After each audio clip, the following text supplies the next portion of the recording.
Lead breaks off. 2-second break. Here goes 3. Here goes 4. Big break.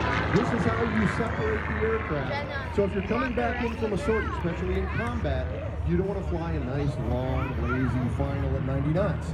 Because what happens if you do that if you're in a forward air base? You get shot down. This is a bad thing to do, especially at night. So, as a part of a break,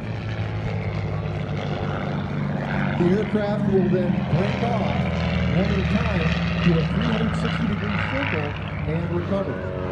So if you think about landing, you can recover all 4 of these aircraft from pattern altitude in 90 seconds with an overhead brake maneuver. So the aircraft are now now the aircraft are calling out to each other so that lead 2, 3, and 4, everybody knows where everybody else is, and they're going to now rejoin, actually bringing it back in front of the airshow crowd one more time.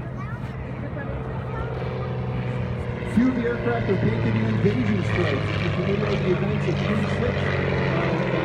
for D-Day, you had a lot of aircraft in the air, not all of them friendly, and it could be to figure out whether an aircraft was friend or foe was these highly visible, what are called invasion stripes. You see the white and black stripes. 2 of the Horman's aircraft are painted in invasion.